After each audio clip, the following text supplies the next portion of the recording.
Molt bé, començarem amb el títol Llevantades, a càrrec de Quim Carreras, el director de l'Arxiu Comarcal de la Selva.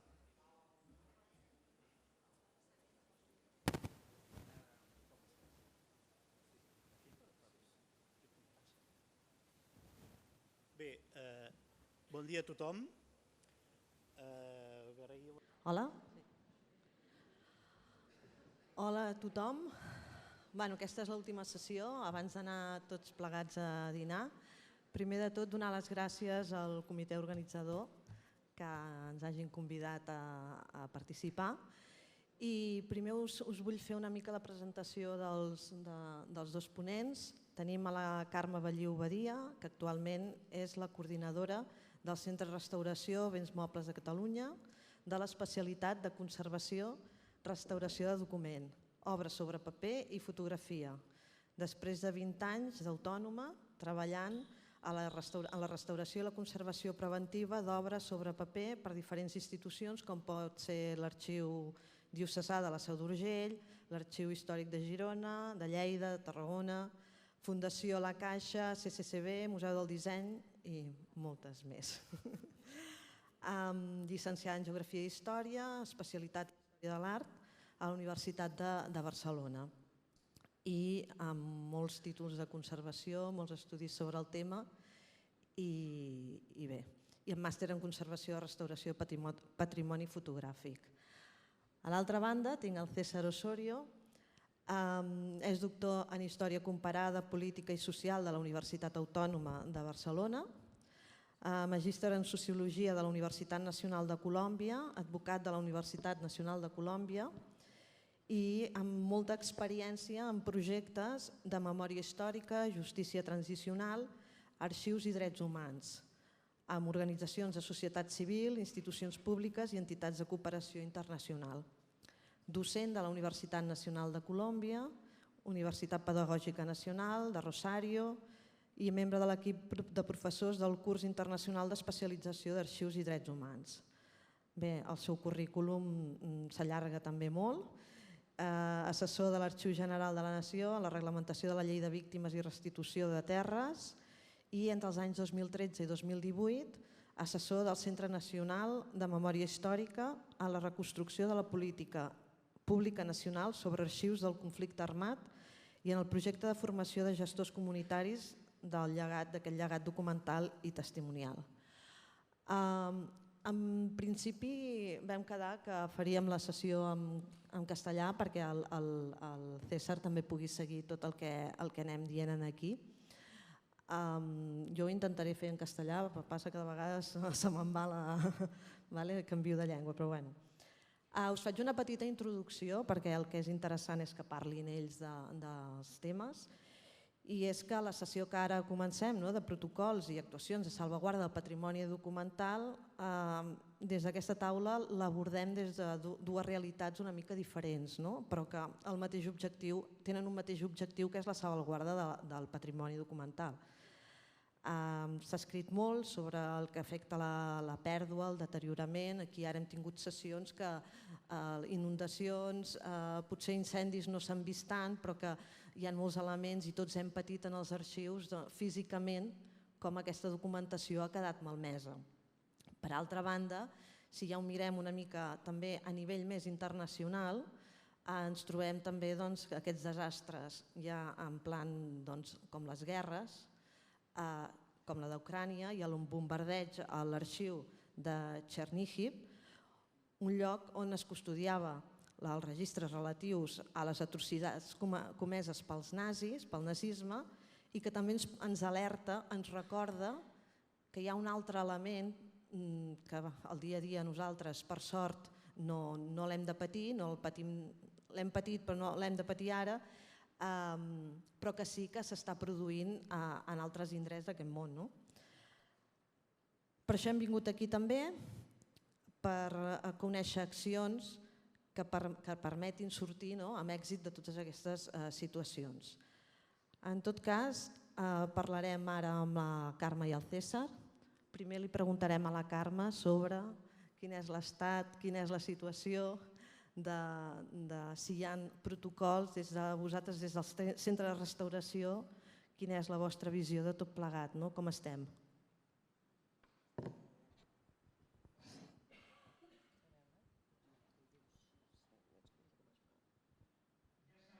Som restauradors, em sentiu? Sí.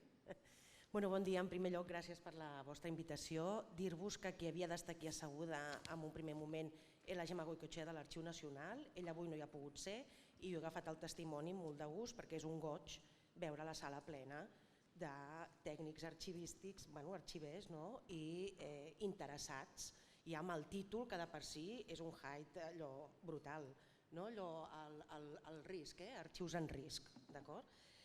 Com ho veiem des del centre de restauració? Jo us parlaré també des de la meva experiència i també com a centre de restauració de béns mobles de la Generalitat de Catalunya. Aniré molt ràpid. Perdó. Vale. Y procuraré. Perdón, esto nos pasa. Yo empezaría un poco con la reflexión de que cuando estudiábamos, conservadores, restauradores, que te formas, que tienes tu título, tu grado y te formas, hay un momento en el que uno de los temas es las causas de la alteración y deterioración, en este caso pues en piezas en soporte de papel o documentos o material de archivo, que de manera genérica decimos material de archivo. Empezamos por las causas intrínsecas del formato, los elementos compositivos, todo eso. Y al final, y luego en paralelo te explican, pues las causas extrínsecas, aquellas causas exteriores, Y la clasificación básica es las ambientales, temperatura, humedad,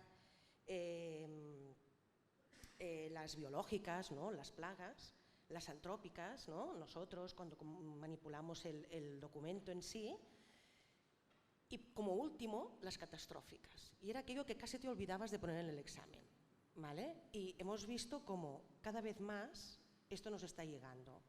Ha salido cambio climático, han salido inundaciones, pero ya, no derivada ya de una alteración medioambiental, de uy, m'ha pujat la temperatura, la humedad y aquí pues hay una afectación microbiológica, sino que la catástrofe está aquí, catástrofes que implican inundaciones, incendios. Marta Gabarnet nos ha presentado también pues el proyecto de actuación sobre un fondo afectado por el rayo, ¿vale?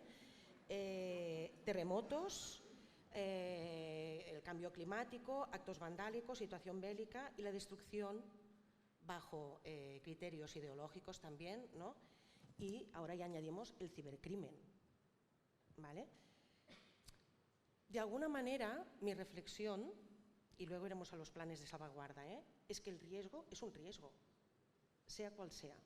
Sea la integridad física de un documento que un conservador restaurador tiene que estabilizar, sea una humedad que tienes en exceso en un depósito, sea una lluvia torrencial.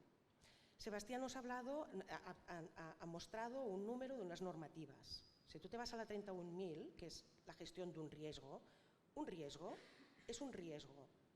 Y hay unos pasos muy concretos para intentar minimizar este riesgo, que los ha expuesto y luego hablaremos, porque son los que a nosotros nos van a dar los planes de salvaguarda. ¿Vale? No me enrollo mucho porque quiero pasar también la palabra, a mi compañero, pero irán saliendo cosas, tengo muchas cosas para que vayan saliendo y hablaríamos muchísimo.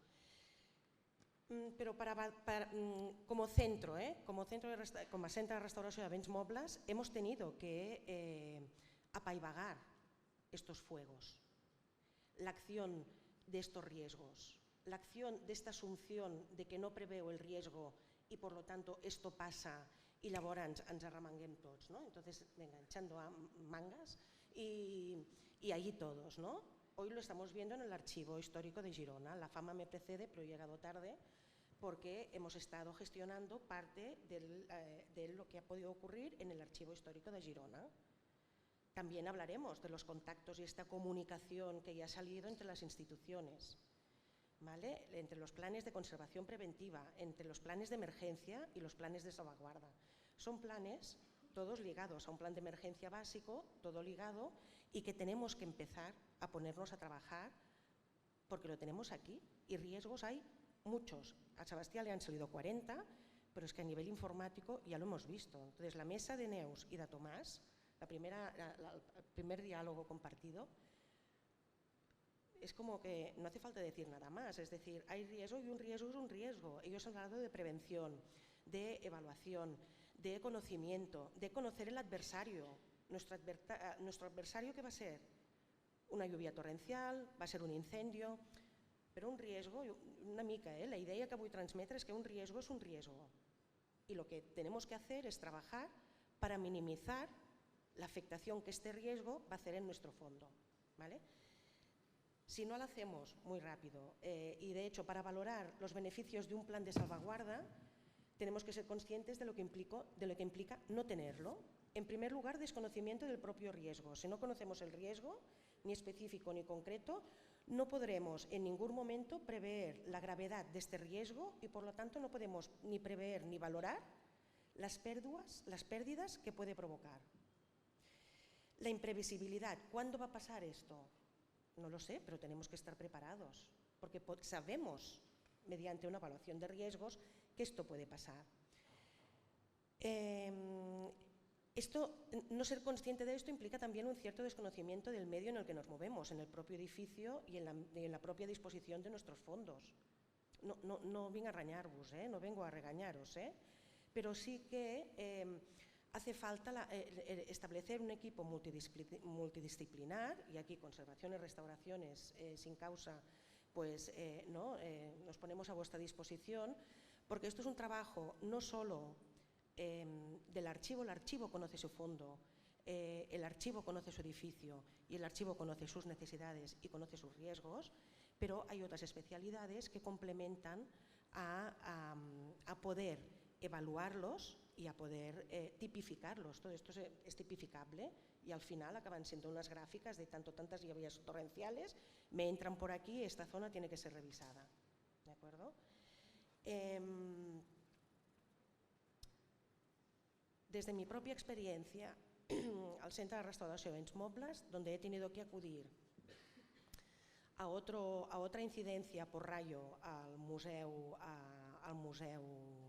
de Historia d'Artés, en el septiembre del 2018 en Barcelona hubo unas lluvias torrenciales espectaculares por la noche, viernes, amb la Mercè, con las fiestas de la Mercè, la fiesta mayor de la ciudad, que es espectacular, hay muchos conciertos, pues que hubo una gente que no pudo ir a conciertos y que no pudo disfrutar de las fiestas de la Mercè porque tuvimos que apaivagar pues, los efectos de una inundación muy concreta en una institución que además la capacidad de reacción fue muy lenta, con lo cual todo esto empeoró.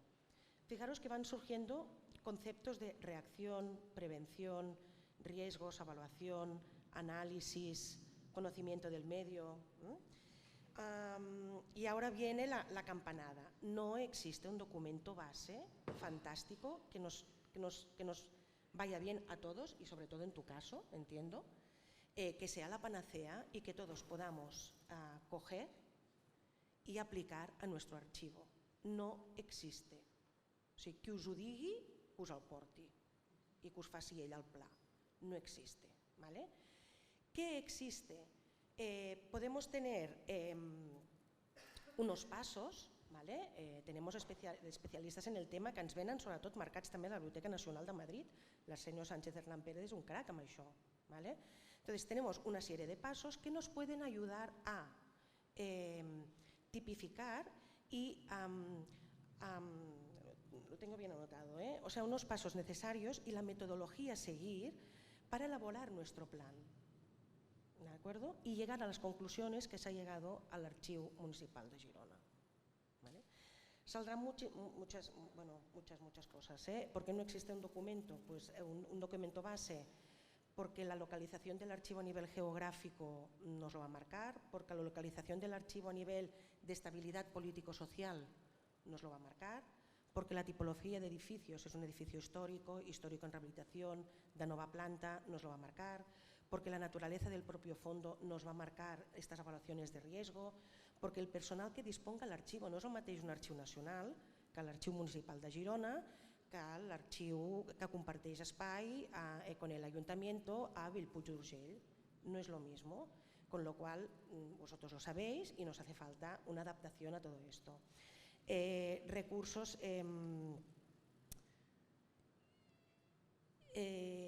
Recursos, hablar de recursos internos, recursos externos, ya ha salido también la palabra, ¿vale? ¿Con qué recursos internos hablamos? Desde el personal hasta recursos externos que necesitamos en caso de riesgos. Pero bueno, todo esto entiendo que irá saliendo, como centro, y aquí ya sé que paso la palabra, es que no tenemos suficiente tiempo. Como centro de restauració de béns mobles, ¿no? En el momento en que nosotros vamos y hacemos esta inspección, que es básica, o sea, en el momento que os encontráis una incidencia, alarma, conservación, restauración, vina, hacemos una inspección, informe sí, ya haremos el informe, pero de momento, ¿qué hacemos? ¿No? Pues analizamos qué riesgo tenemos, evaluamos, y ya encendemos el protocolo para poder llegar al punto 3 del tratamiento de la documentación afectada por ese riesgo que no hemos podido o sabido prever. En paralelo, la comunicación también ha salido súper importante, ¿vale? Que esto es lo que respecto a una norma que ha citado Sebastià, nos incorpora la norma 31.000 de gestión de riesgo. La comunicación y la integración del estamento superior, de las direcciones, de la gobernanza de la institución. ¿De acuerdo? Es decir, es de obligado, tenemos que pedir las responsabilidades a quien las tiene. Tenemos una dirección y aquí se establece una cadena de comunicación. Una cadena de comunicación donde hay un jefe de emergencias, donde hay un jefe de mantenimiento, donde hay un jefe de conservación, donde hay un jefe, ¿vale? Y esta comunicación, esta cadena de comunicación nos sirve, en primer lugar, para sensibilizar y, en segundo lugar, para establecer una cadena muy clara de que en caso de emergencia, ¿qué tiene que hacer cada uno? Y esto es, al cap de emergencias, pues el jefe de emergencias, no sé cómo se diría en castellano, tiene la potestad de marcar responsabilidades a cada una de las personas del archivo. Es de obligado cumplimiento tener un plan de autoevacuación. Es obligado.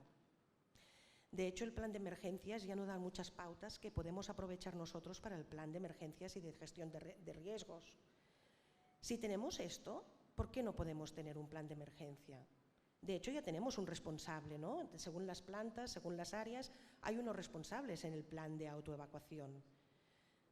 Pues es ir a la truita. Es decir, es hacer exactamente lo mismo con lo que nos convenga a nivel de protección de fondo. La revisión, que aquí se ha hablado poco de una vez hemos solventado el riesgo, ¿no? La Marta lo ha puesto al faristol, el proyecto de la revisión de las piezas afectadas y la revisión de las piezas afectadas y la revisión de las estrategias a seguir. Y la documentación, dejarlo todo documentado y por escrito para los que vengan después. Si nosotros no hemos podido hacer nuestro plan de emergencias y de gestión de salvaguarda, lo pueden hacer en base a nuestra información, ¿vale? Hi ha moltíssimes coses, és que solo el título de la mesa ya es una jornada, ¿vale? Lo interesante es saber que, bueno, pues que se deben establecer redes con el centro, con el Archivo Nacional, con la Escuela de Restauración, con la universitat. És a dir, és una mica dir, no esteu sols. Lo que tenemos que establecer són unes redes, i això el Tomàs ho deia, no? És a dir, ens falta feina per fer. Hem de sectoritzar molt bé què fa cadascú, però tenemos que ser capaces de trabajar todos en equipo, ¿vale? Y poderlo valorar posteriormente. Bueno, hay muchas cosas, ¿eh?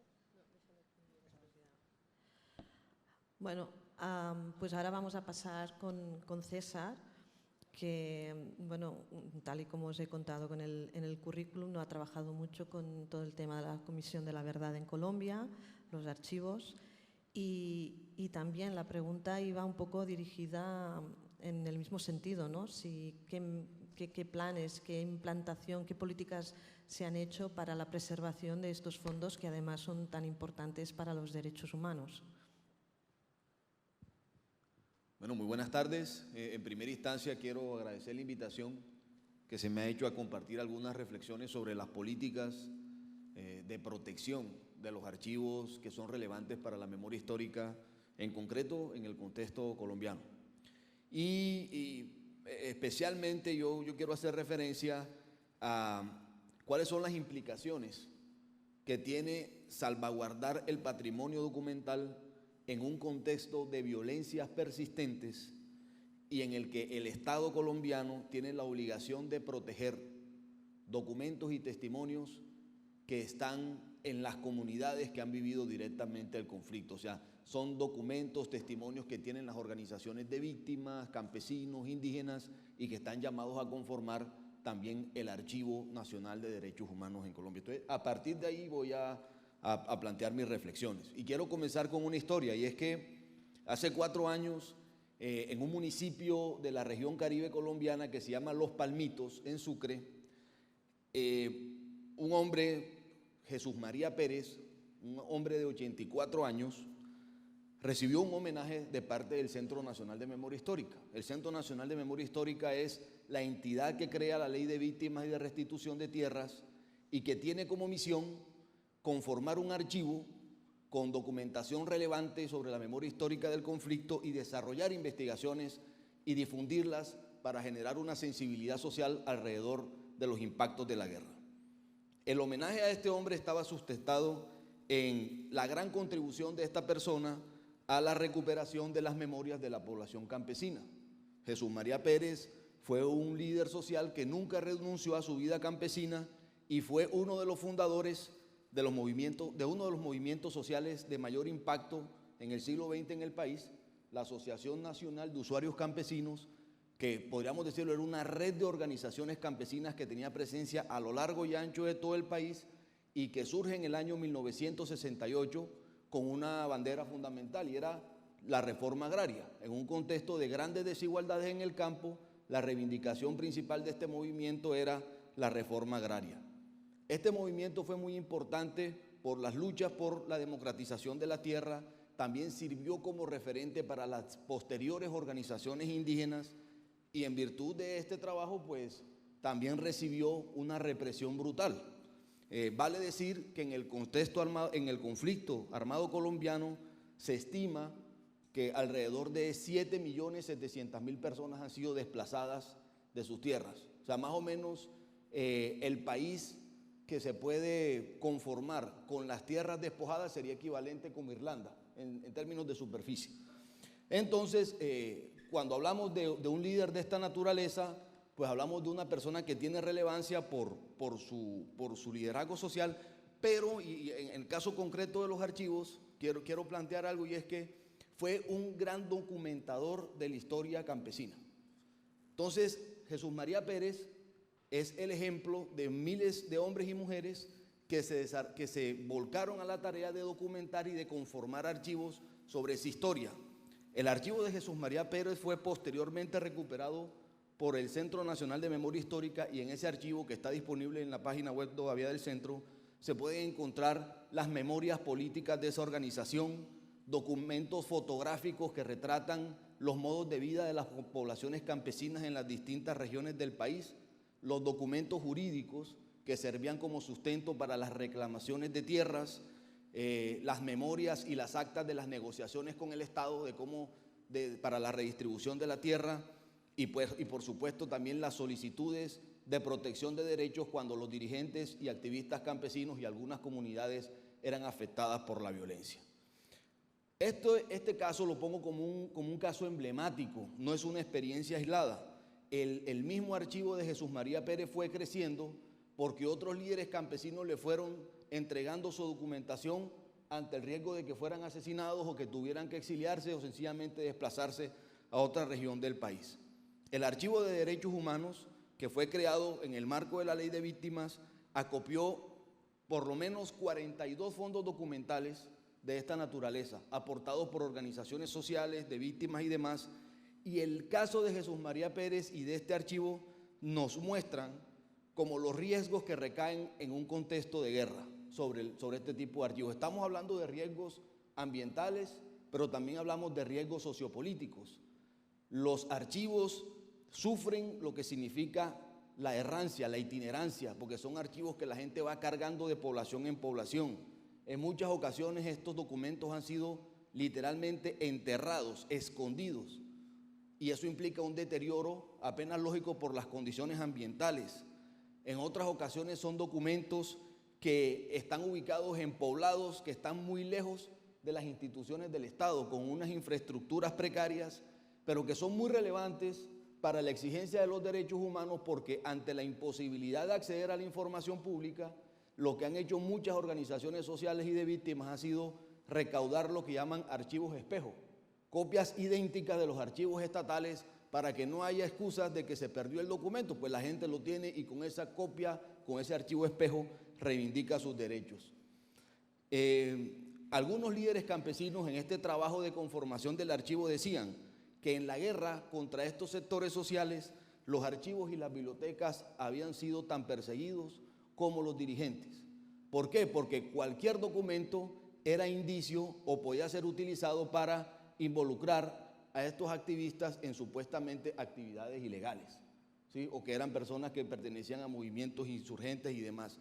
Y estos riesgos de alguna manera siguen recayendo en muchos archivos en el país, considerando que, solo para darles un dato, desde la firma del acuerdo de paz en el año 2016 hasta hoy han sido asesinados cerca de 1.300 líderes sociales, que en muchas ocasiones tienen labores de gestores de archivos, porque esa labor de liderazgo social implica asesorar a otras personas sobre dónde hay que buscar información, cómo recaudar información y cómo recaudar archivos que sean pertinentes para la exigencia de los derechos humanos. En ese contexto estamos hablando.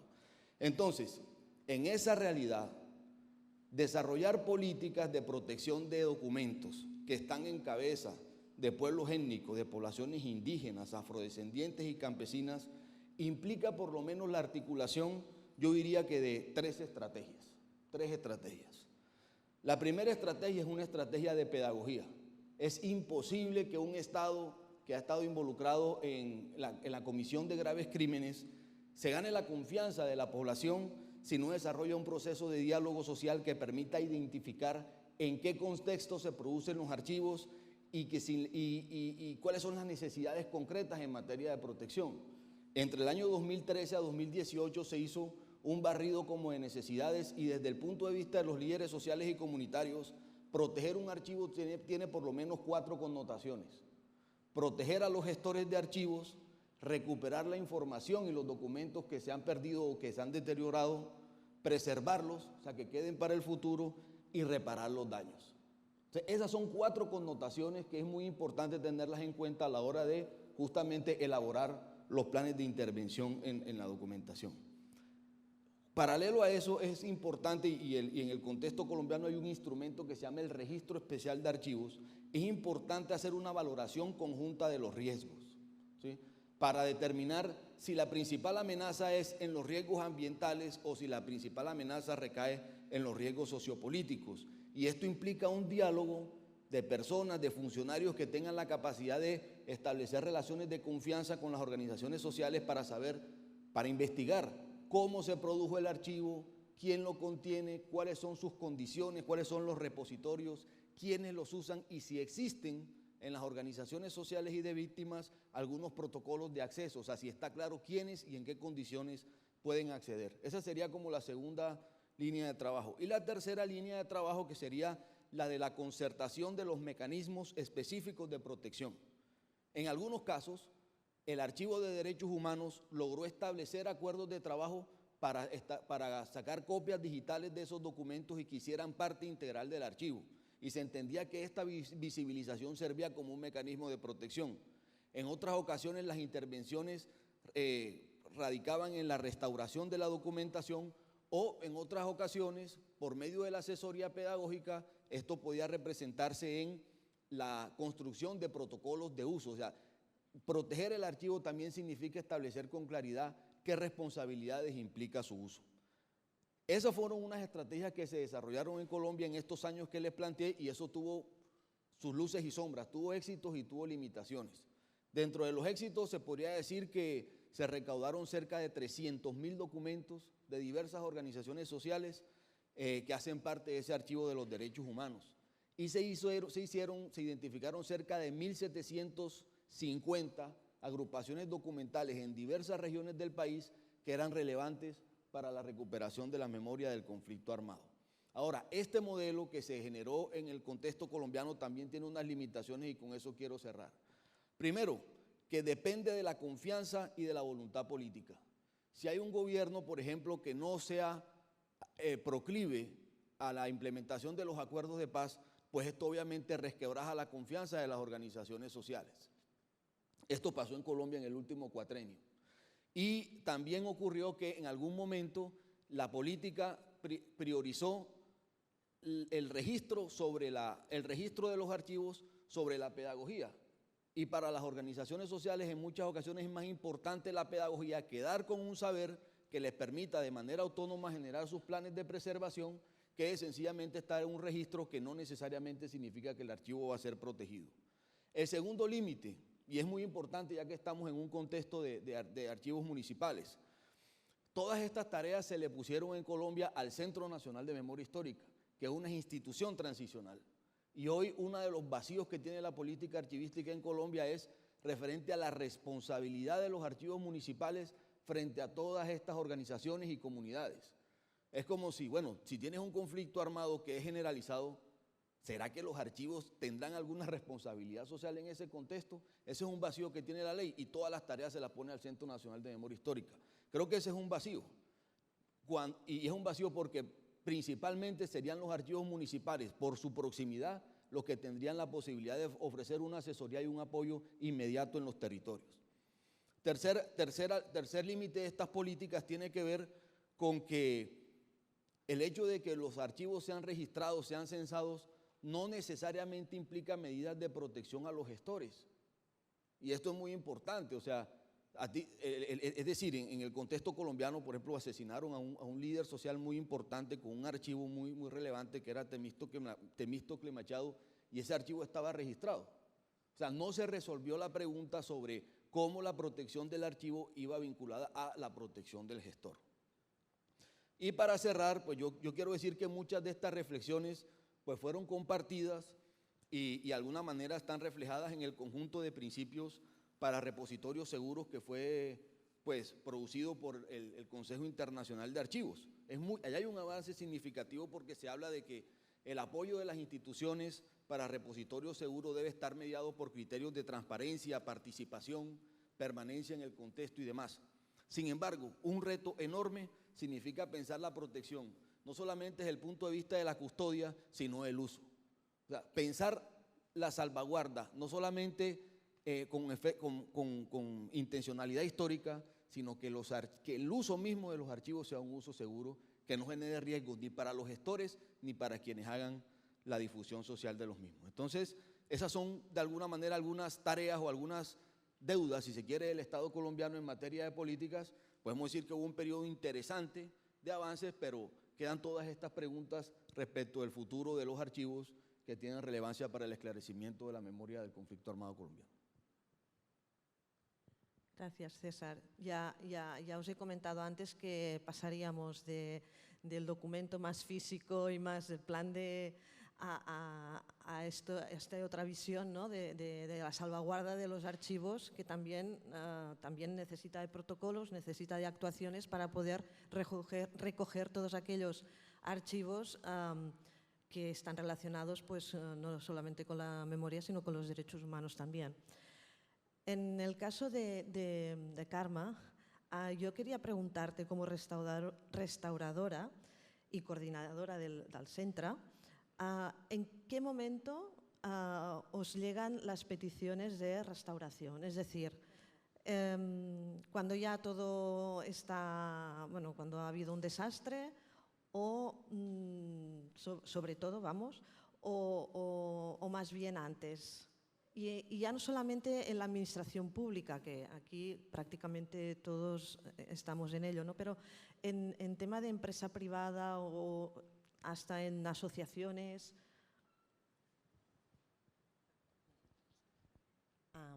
Nos llega tarde. Nos llega muy tarde.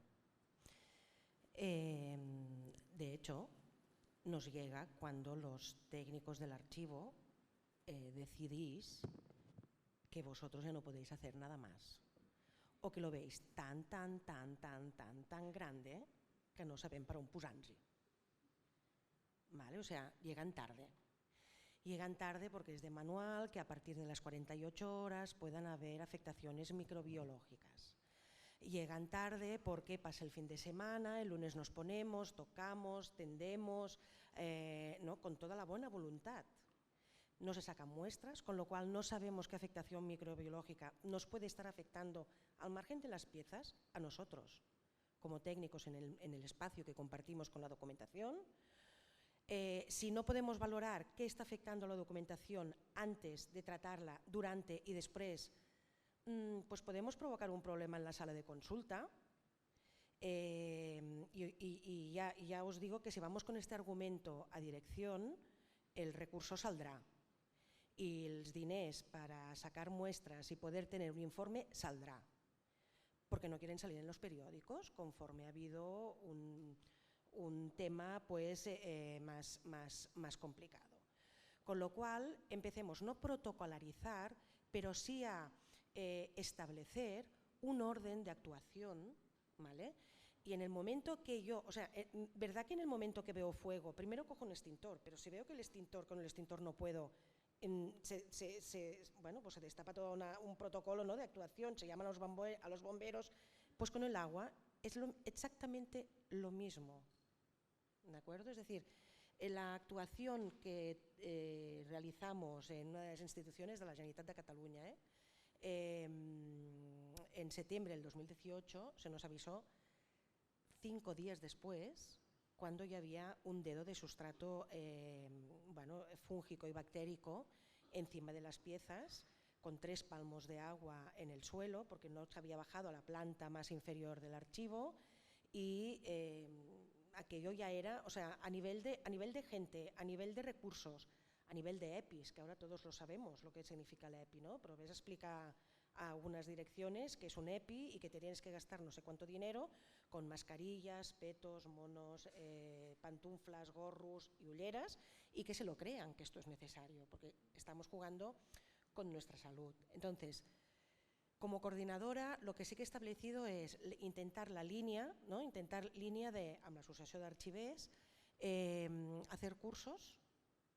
En el centro estamos haciendo, pues, bueno, una vez al año o una vez cada 2 años, unos cursos de formación, no para formar en qué debemos hacer para técnicos de archivo, no para formar en qué tenemos que hacer a nivel de conservación-restauración. Bueno, pero entonces congelamos un tema, la selva, congelació. Pero entonces congelamos, pero entonces manuales, eso sí que todos lo hemos visto en el manual, ¿no? No, para sensibilizar de que esto es importante, de que estos riesgos existen y de que estos riesgos se tienen que trabajar. Y el plan no puede ser un plan básico porque tiene que dar necesidad a las propias características del archivo.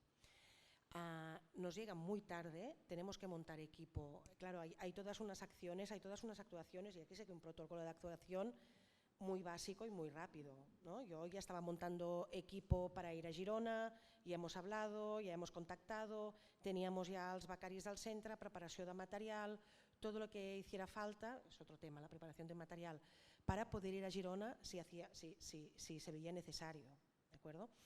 Si me permites, antes de hecho, cuando te pones, ¿no? Te ofrecen estar y te planteas, ¿no? qué planes de salvaguarda y buscas información sobre los planes de salvaguarda que hay, quizá te hubiera tenido que empezar por aquí, ves que no hay. Es decir, en septiembre del 2018 muchas instituciones se vieron afectadas por estas lluvias, llamas, y nadie tiene plan de gestión de emergencias, absolutamente nadie. Vaig pensar, Gemma, Archiu Nacional, tampoco, ¿vale?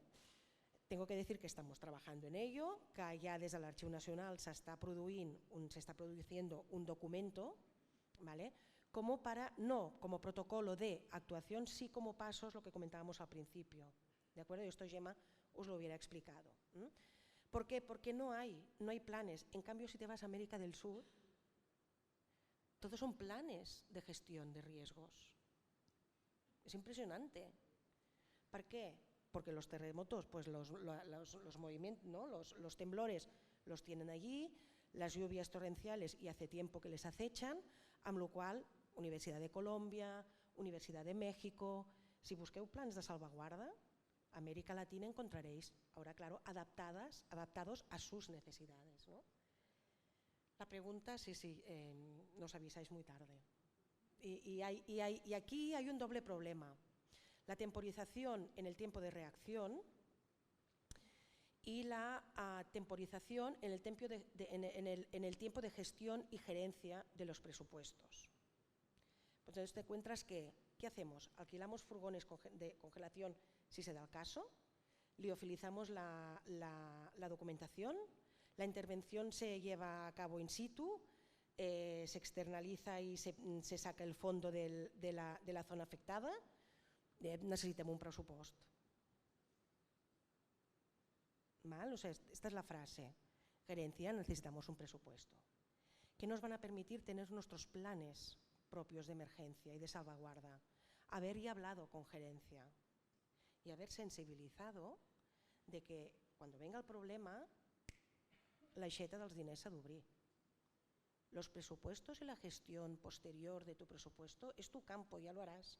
Yo ahora necesito montar un equipo, necesito un material, esto o perdemos la documentación, ¿vale? O sea que a veces también el tiempo no va solo a favor de que no salgan hongos, que no tenemos que hablar de hongos porque hay fongs y bacterias, hay bacterias también que afectan muy profundamente nuestra salud, por lo tanto ya es cuestión de agilización de la resolución del siniestro. César, una pregunta que también te quería hacer es, en el caso de Colombia en concreto, y a lo mejor conoces otras comisiones de la verdad, los archivos y tal, la confianza en los archivos estatales, o sea, para trasladar, para ingresar la documentación, para que esté segura, con acceso, ¿hay esta confianza?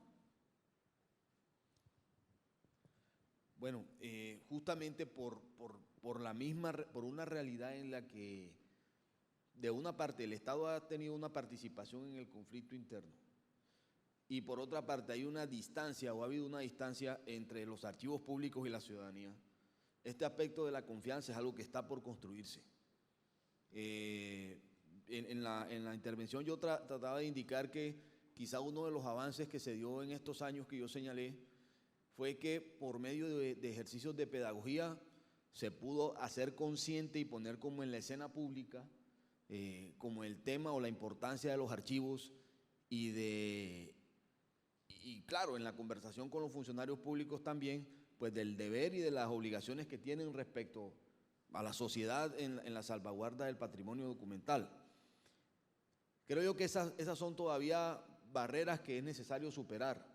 Inclusive, bueno, lo señalábamos hace algunos días, la relación es tensa si se quiere porque primero no hay un entendimiento general de esta relación entre archivos y derechos humanos, o sea, de la importancia de los archivos para la exigencia de los derechos humanos, y decíamos también que inclusive a la propia Comisión de Esclarecimiento, la Comisión de Esclarecimiento se enfrentó a obstáculos para el acceso a la información pública, cuando existía un régimen jurídico que claramente decía que ellos podían acceder a los archivos públicos sin reserva, que hacía parte de su mandato. Finalmente, pasó algo. La Comisión de Esclarecimiento, que es una entidad pública, recauda una gran cantidad de archivos de organizaciones sociales y de víctimas. Y lo mismo pasó con el Centro Nacional de Memoria Histórica. En su momento, ya después eso se quebrantó, se recibieron muchos archivos, lo que yo decía, de 117 fondos documentales, 42 eran provenientes de organizaciones sociales. O sea, Sí, en el ámbito concreto de las acciones de atención a las víctimas se generaron unas relaciones de confianza. Sin embargo, creo yo que una de las debilidades del modelo es que esas relaciones de confianza son con cierto tipo de instituciones, o sea, cuando se trata de instituciones de atención a víctimas. Pero por ejemplo, esa relación entre, insisto, el Sistema Nacional de Archivos y la ciudadanía no es tan fluida. Hay un indicador interesante o hay un hecho interesante. La Comisión de Esclarecimiento de la Verdad toma la decisión de encomendar la custodia de su archivo al Archivo General de la Nación. En este momento el Archivo General de la Nación tiene la oportunidad de establecer un equipo de gestores y unas políticas de gestión de ese archivo que ojalá se vuelva en un referente para activar ese uso, para que sirva evidentemente para la recuperación de las memorias. Es una oportunidad, pero también depende de esa evaluación que hagan estas instituciones sobre cuál es el tipo de metodologías y el tipo de profesionales también que se requieren para esos efectos, pero claramente el tema de la confianza institucional es bien complejo por estos dos aspectos que estoy señalando. Y en otras ocasiones, pues sencillamente la gente no tiene ni siquiera en el radar que existe un archivo municipal, por la fragilidad que tienen algunas instituciones públicas. Eso es más claro en las ciudades, en las urbes, por ejemplo, en Bogotá, en Medellín, en Cali, es mucho más claro, se reconoce que hay un archivo municipal. Pero en poblados, digamos, en zonas rurales que están relativamente distantes de las cabeceras municipales es muy difícil, no se tiene la referencia del archivo municipal como una institución que puede ser relevante o para el apoyo técnico o inclusive para la preservación y visibilización de esos documentos que pueden ser relevantes para la reconstrucción de la historia. Creo yo que de las grandes tareas que existen es pasar de todo ese compendio de normas que se han dado en el país a una política que permita hacer más visible esa función y ese carácter público de los archivos. Bé, queden pocs minuts. Si voleu començar a preguntar, perquè segur que teniu 1.000.000 de preguntes, doncs ja podeu començar ara, perquè després anirem a dinar. Algú? L'Alan.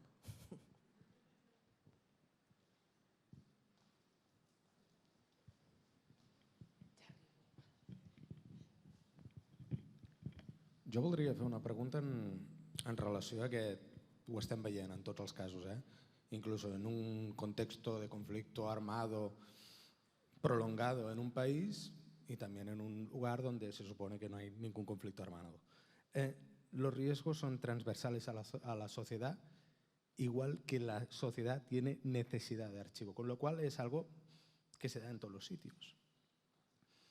Mi pregunta es, ¿tiene sentido que por un lado tengamos el centro de conservación, el centro de restauración de bienes muebles de Cataluña? Por otro lado, la compañera de la Diputación, que también tiene su centro, y seguramente en los respectivos archivos municipales también hay centros de restauración. Tenemos la oportunidad, ahora que estamos todos aquí, todos somos de distintas instituciones, de empezar a pensar en crear una plataforma que sea común para todos y poder tener, por ejemplo, lo que ha propuesto o lo que nos ha mostrado, porque él ya lo tiene, el doctor Fischer, de tener contenedores de salvaguarda de patrimonio documental en distintos puntos geográficos para poder atender rápidamente los problemas que se dan y se darán en los distintos puntos geográficos del territorio. Creo que es la manera más inteligente de funcionar, pero bueno, claro. Bueno, hablo de Alemania, pero vaya, soy un humilde técnico, tampoco sé mucho.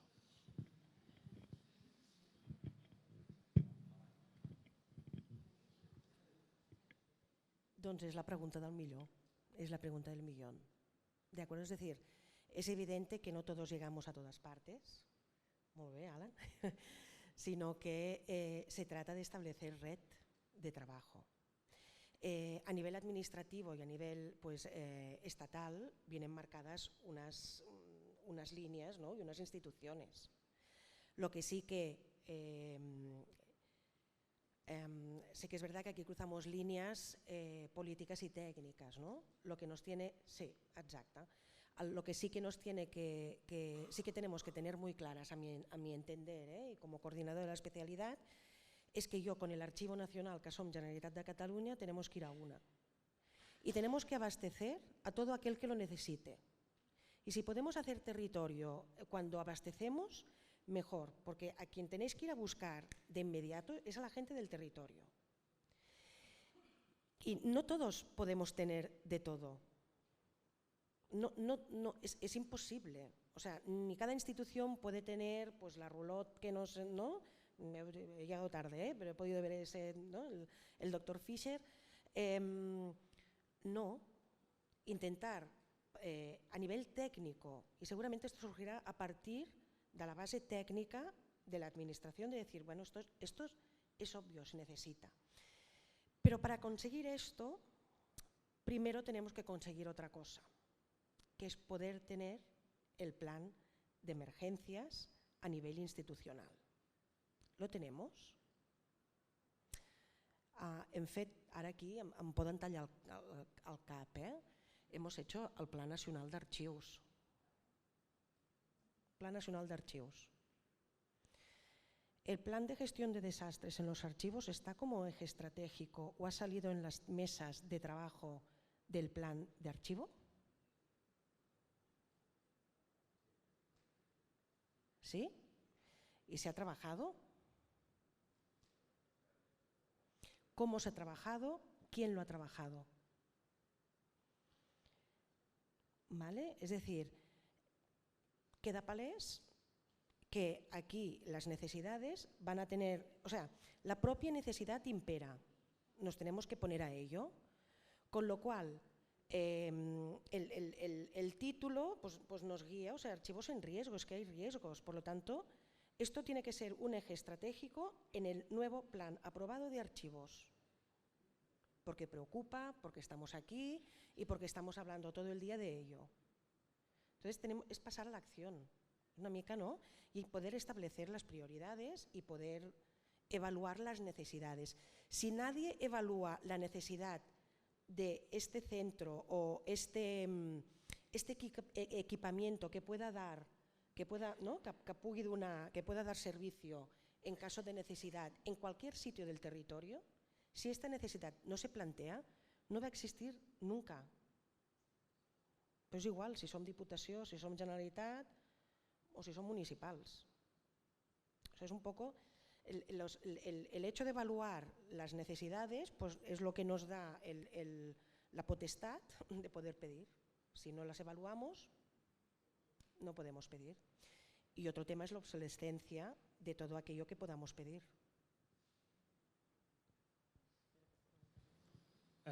Jo també volia fer una pregunta, en castellà, ¿no? Millor.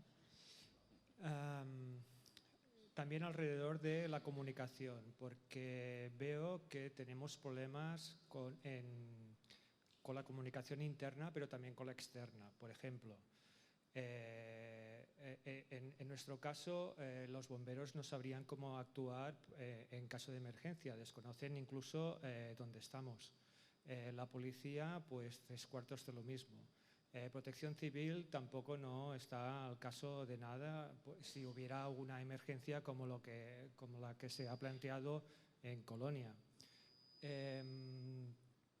Y después también hay un problema con la comunicación interna entre archivos, porque, por ejemplo, el Archivo Histórico de Gerona ha padecido un desastre ahora hace poco y nosotros estamos muy cerca, pero no solamente nosotros, sino en una pequeña área del barrio antiguo de Gerona se concentra varios archivos y museos que custodian patrimonio documental.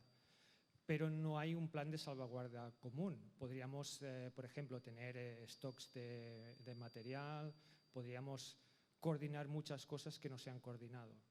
Entonces yo creo que desde la comunidad o la asociación de archiveros tendríamos que impulsar esta colaboración, ¿no?, entre nosotros en caso de desastre. Y la pregunta era esta, ¿no? Si no hay un problema con la comunicación externa e interna, ¿no? Del colectivo.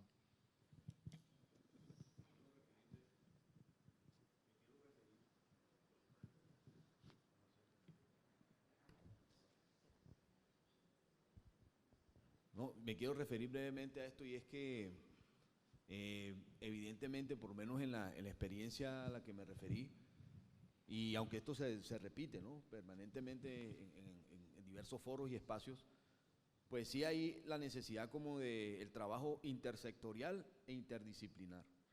En el caso, por ejemplo, de los archivos a los que yo me referí, una de las grandes dificultades que se produjo en el contexto colombiano eran las comunicaciones o la capacidad de articulación y de acción conjunta entre el Archivo General de la Nación y el Centro Nacional de Memoria Histórica, a pesar de que tenían funciones en las que legalmente tenían que encontrarse, en la conformación de un archivo, en la implementación de un protocolo común de gestión documental y en el registro de los archivos relevantes para la memoria del conflicto. Y fue muy complicado porque de alguna manera durante al menos 5 años cada una de estas instituciones estaba reivindicando para sí la competencia de quién era el ente encargado de producir la norma aplicable, pero en lo operativo eso tuvo unas implicaciones complejas, y es que en la operación práctica los planes de protección no se desarrollaron de manera articulada.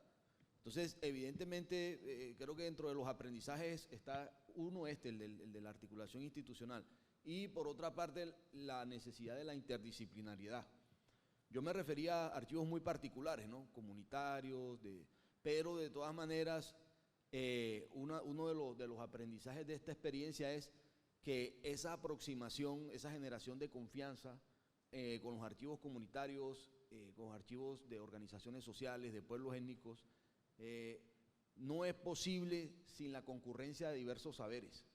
O sea, se requiere el saber histórico, el saber archivístico, la psicología incluso, porque estamos hablando de comunidades que están afectadas por los efectos psicosociales y emocionales del conflicto armado.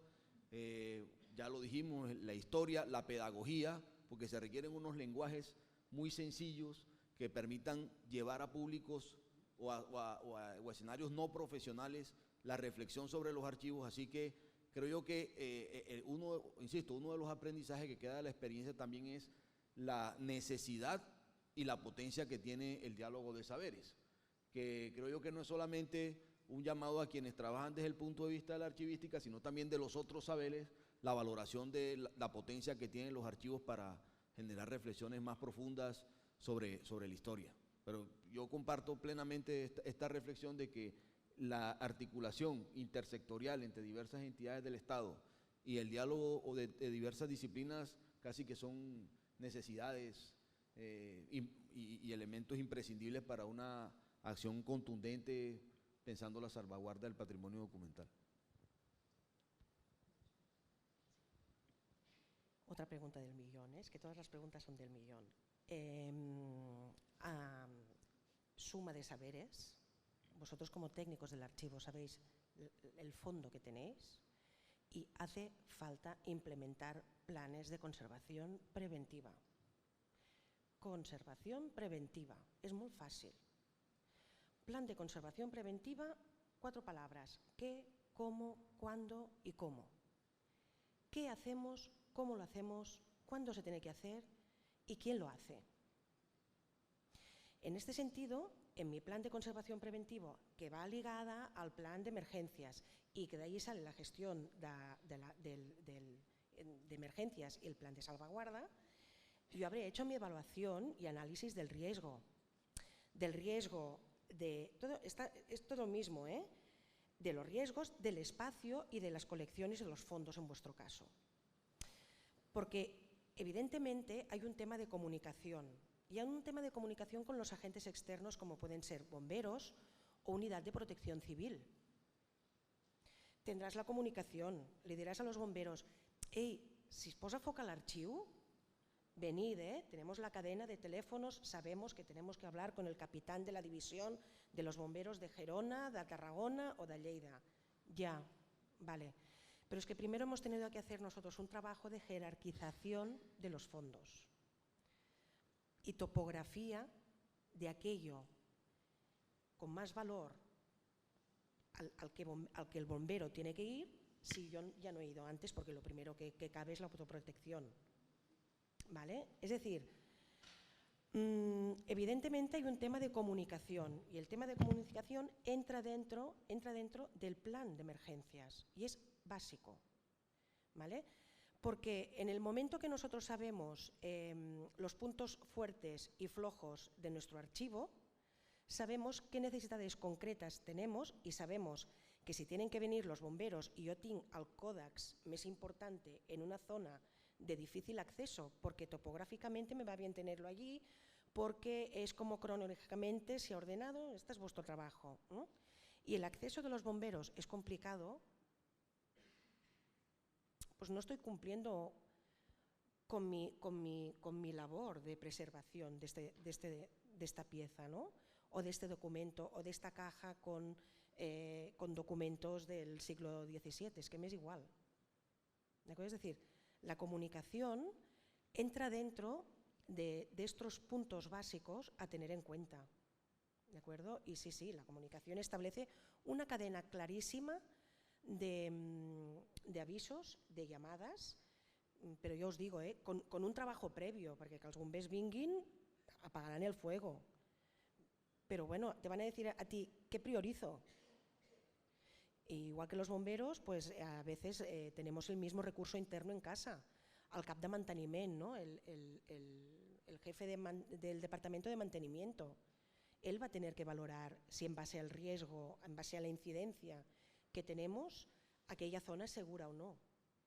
O sea, hay diferentes figuras que nos van a tener que guiar en la resolución del siniestro, ¿de acuerdo? Conservació preventiva, y si os fijáis es prevención, reacción y recuperación, ¿vale? ¿Qué, com, qui y quan? Y planes de conservación preventiva. Y aquí, creedme que si hay un alluvión de peticiones serà fantàstico, però a nivell, amb la Marta Gabarnet, amb la Diputació, la Gemma Goicoechea amb l'Arxiu Nacional, yo misma desde el Centre de Restauració de Béns Mobles, es nuestro trabajo.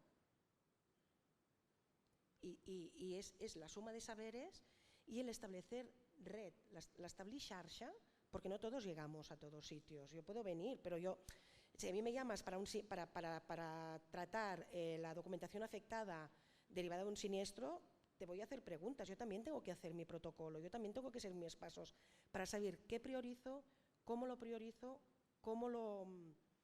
abarco, ¿no? Y qué prioridades tienes tú como arxiver. No sé si us he contestat. Em sembla que tenim un temps per un parell de preguntes, però rapidet.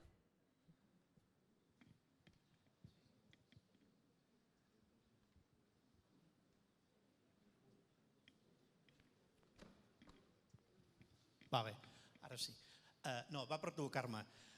Has citat la selva? Bueno, doncs me l'he rumiat. A veure, jo no vaig tenir dubte de congelar allò. És a dir, faré un exercici de memòria, diguem-ne, històrica arxivera. A l'any 97, en aquelles jornades europees d'arxius que es van fer aquí, no gaire lluny d'aquí, al Palau de Congressos, els que hi éreu, potser recordareu que van venir unes noies de la Gran Bretanya vestides amb uns monos i amb unes ulleres i amb tot això, i van fer una comunicació, vestides així, parlant de què es havia de fer en casos d'emergència. I a mi em va quedar, efectivament, que si la documentació es mulla, s'ha de congelar. Llavors, em van faltar minuts per anar-ho a exposar. Bé, per tant, cap dubte. Llavors, això que deies, que parlàvem del doctor Fischer, que allà a Alemanya tenen aquella mena de contenidors, etc. És evident que, no sé, no són tan rics, la cosa és així. Però, en canvi, tenim milers de metres quadrats de frigorífics a menys 22 graus a aquest país. Potser es pot fer un conveni amb alguna empresa d'aquesta i dir-li, mira, aquests 20 metres quadrats que tens en aquest racó, els reserves, nosaltres et paguem un lloguer i en cas d'emergència, com està passant ara a Girona, doncs cap allà. Per cert, que a Girona, avui el diari deia que no havien saltat les alarmes per aigua. Quines són les alarmes per aigua? No sé el periodista que ha escrit allò d'on t'ho ha tret, però vull dir, no hi ha alarmes per aigua, que jo sàpiga. L'única alarma que hi ha és el dia que ha plogut anar allà a mirar a veure què ha passat. En aquest cas no era pluja, però vull dir, a veure què ha passat quan ha plogut. I sobretot el dilluns al dematí, perdó, sobretot el dilluns al dematí.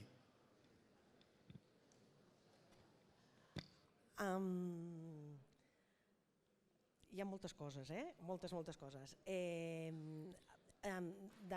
D'antuvi dir, de antemano decir que todo va bien si termina bien.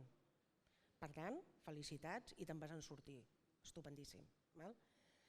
L'altra es que a veces lo que está en los manuales no es lo que necesitamos hacer, ¿no?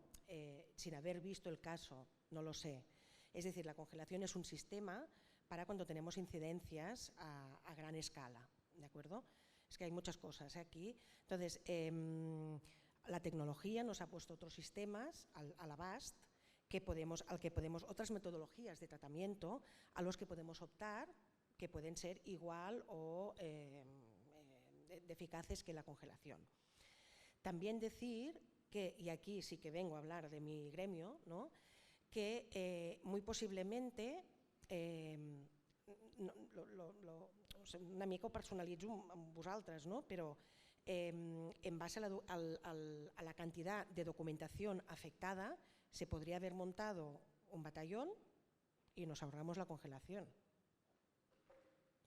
Es decir, la congelación es un estri, es un método de frenar, no de solventar, de frenar la degradación. Lo que estamos haciendo con la congelación, aquí es otro tema, lo que estamos haciendo con la congelación es frenar el posible deterioro que se pueda dar a partir pues, del siniestro que ha sufrido. Pero no es una técnica, porque luego necesitas un presupuesto para poder tener efectivos, para descongelar correctamente, porque si no el remedio puede ser peor que la enfermedad. Y aquí es donde entramos, es decir, ¿tienes un problema? Venga, vamos, truca, becarios, escuela de restauración, universidad, en 2 hores estem a Cassà o on sigui. Las emergencias son emergencias y se cubren y tenemos el deber de cubrirlas. Entonces está bien la formación, y ahora anava a dir otra cosa, pero ya me he pasado porque tenemos que terminar, ya ho parlarem. Pero vaya, en todo caso, bueno, pues juntos remamos mejor y más lejos, ¿no? Y a veces estresamos la documentación, ya, ¿no? Un sacador, vinga, y tot va bé si acaba bé, y estupendo, ¿mal? Bueno, pero posiblemente había otras metodologías que hubieran evitado el estrés de la documentación que se llegó a congelar. En septiembre del 2018, en la institución en la que montamos equipo, salió la posibilidad de congelar. Pero la gerencia y los recursos y la movilidad de presupuestos iba tan lento que se desestimó, porque todavía habrían cajas con documentación congelada. ¿Vale? Es decir, que depende mucho de... Berta, l'última.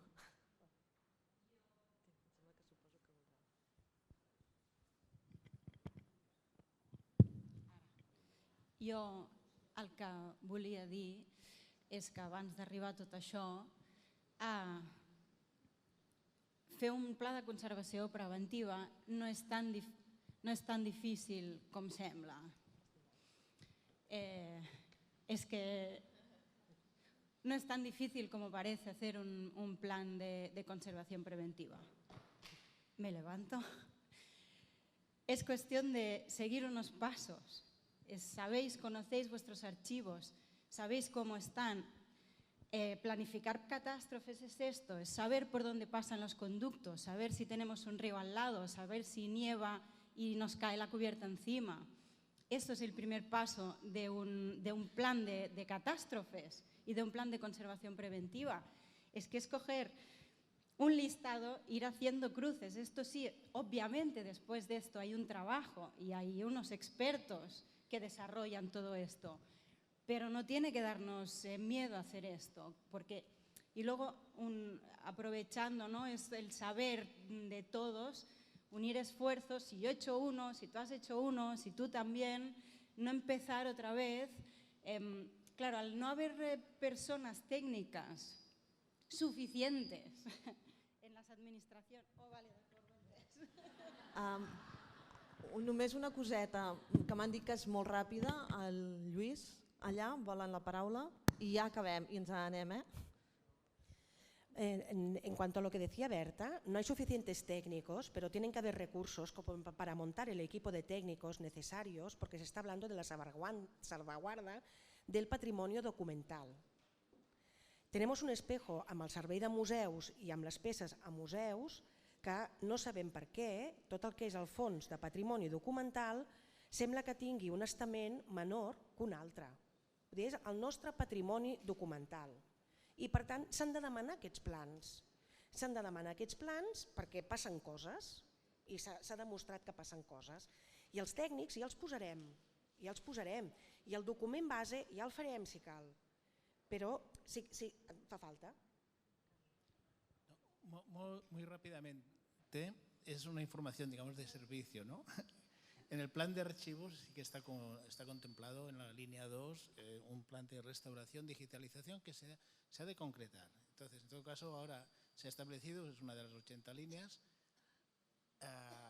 80 actuaciones, perdón, y después, por tanto, ya se ha de ver qué dotación económica va a tener, porque ahora se están haciendo presupuestos y se hace la previsión. Por tant, está contemplado.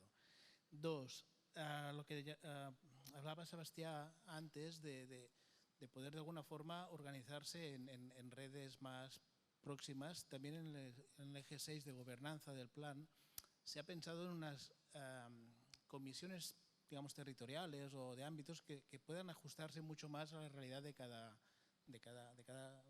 entorno, ¿no? Y probablement la part del nucli antic de Girona o les comarques de Terres de l'Ebre, vés a saber, però que realment se pueden adaptar mejor a las problemáticas de cada entorno. Un poquito era esto para intentar decir que sí que se ha intentado en el plan o se llega aquí.